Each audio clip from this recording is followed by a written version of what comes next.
Kondisi negara Indonesia sudah sangat jauh berubah dari semenjak awal kemerdekaan. Perkembangan dan perubahan adalah hal yang tidak bisa dihindari sebagai prasyarat untuk mencapai kemajuan dan tujuan kemerdekaan. Perkembangan teknologi yang begitu pesat telah mendatangkan manfaat sekaligus dan dampak bagi masyarakat. Video ini yang berjudul Dinamika Konstitusional dibuat untuk memenuhi salah satu tugas mata kuliah pendidikan kewarganegaraan yang diampuh oleh Bapak Roy Kurniawan, SPD, MPD. Selamat menyaksikan.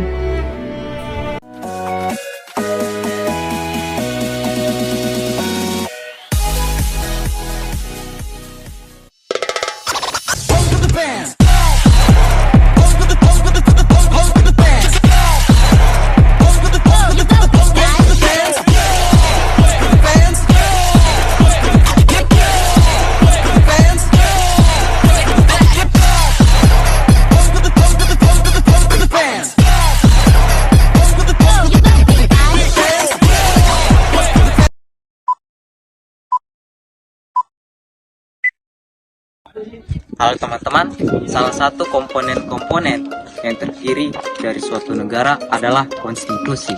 Nah, konstitusi ini adalah suatu peraturan yang dibentuk untuk penyelenggaraan suatu negara, dan salah satunya yaitu untuk politik. Nah, teman-teman, ada dua macam bentuk konstitusi, yaitu konstitusi tertulis dan juga konstitusi tidak tertulis. Nah, salah satu contoh untuk konstitusi tertulis yaitu Undang-Undang Dasar 1945.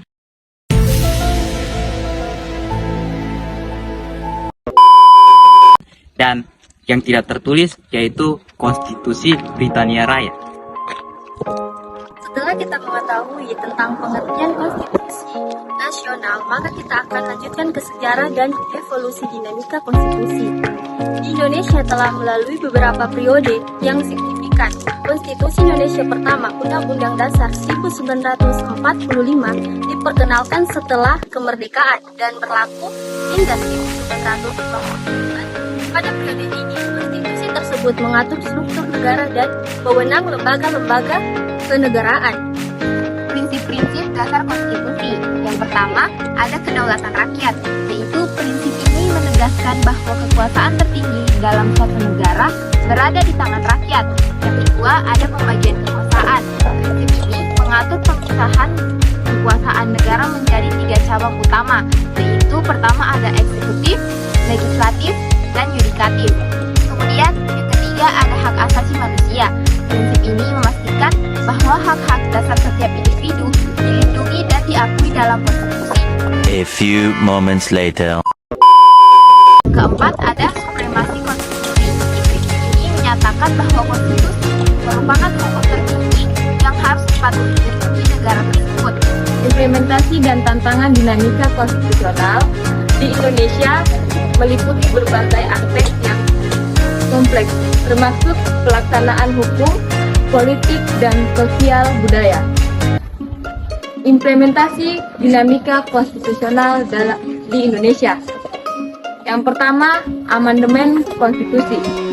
Proses amandemen sejak reformasi 1998, Indonesia telah melakukan 4 kali amandemen Undang-Undang Dasar 1945 yang bertujuan memperkuat demokrasi, hak asasi manusia, dan check and balance antara lembaga negara.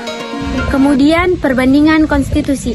Membandingkan konstitusi dari berbagai negara dapat memberikan wawasan yang mendalam tentang perbedaan, persamaan dalam sistem hukum dan politik. Ini juga dapat membantu memahami pengaruh konstitusi terhadap dinamika sosial dan politik di setiap negara. 2000 years later. 1 hour later. 2 hours later. 3 hours later. A few moments later. Just then, later. End of flashback. Konstitusi dapat dibedakan menjadi dua jenis utama, yaitu konstitusi tertulis dan konstitusi tidak tertulis.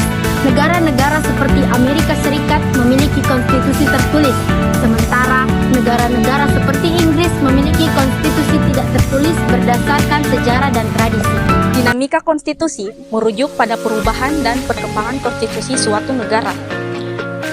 Seiring waktu, kasus-kasus yang mencerminkan dinamika konstitusi mencakup yang pertama, amandemen konstitusi, perubahan atau penambahan pasal dalam konstitusi untuk menyesuaikan dengan perkembangan zaman dan kebutuhan masyarakat.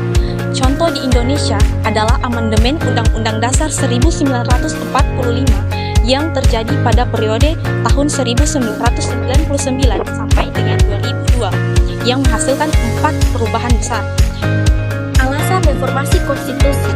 Reformasi konstitusi dilakukan untuk mengatasi ketidaksesuaian atau ketidakkecukupan dalam sistem hukum dan pemerintahan yang ada. Tujuan reformasi konstitusi. Tujuan utama reformasi konstitusi adalah untuk menciptakan sistem hukum dan pemerintahan yang efisien, demokratis, dan sesuai dengan kebutuhan masyarakat saat ini dan masa yang akan datang. Selanjutnya, peran-peran lembaga konstitusional. Peran Mahkamah Konstitusi dalam mengawal konstitusi meliputi beberapa fungsi dan wewenang yang penting. Berikut ada beberapa di antaranya. Yang pertama, uji undang-undang terhadap Undang-Undang Dasar. Mahkamah Konstitusi berwenang untuk menguji Undang-Undang Dasar Negara Republik Indonesia tahun 1945.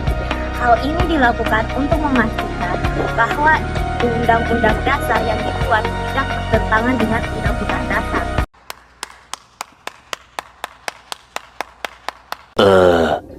2,000 years later. 1 hour later. 2 hours later. 3 hours later. A few moments later.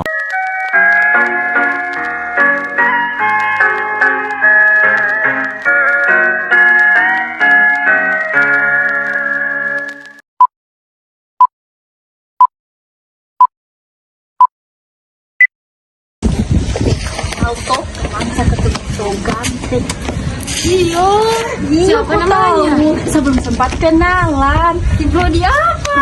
PJKN. Jalan dari tangga. Sudah selesai PR-mu? PR apa ini? PR matematika. Oh, sudah kau? Oh, sudah juga saya. Bagus. Kenapa terus kali ini? Tiketnya siapa nih, Bang? Saya lihat. Tunggu, ada siapa di sini?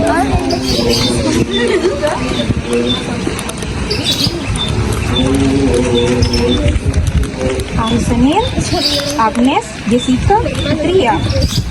Kita lihat orang ayo. Semua bagus? Kenapa? Tiketnya kamu hari ini. Astaga, hari apa ini? Hari Senin. Astagfirullah, orang lupa. Ayo, Tapi banyak sekali sampah ini. Kasihan. bertiga. Semuanya kita berlima, ada Anggi sama Baru banyak orang kan? Rio. Woi, sudah ada orang. Anggi, Ruby.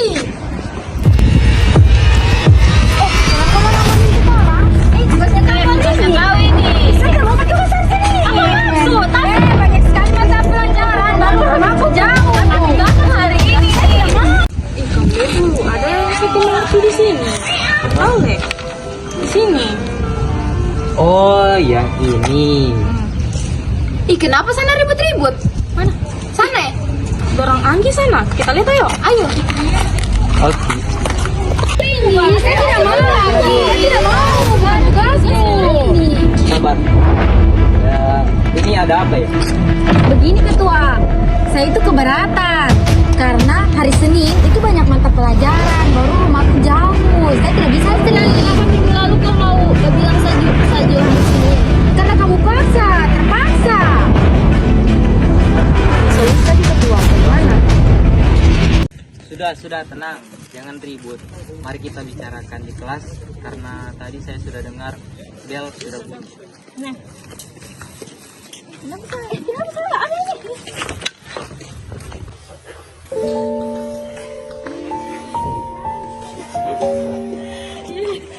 Jadi tiketnya kalian mau dipindah hari apa? Saya juga Jumat, karena di hari Jumat itu tidak banyak mata pelajaran, baru habis itu cepat juga pulang.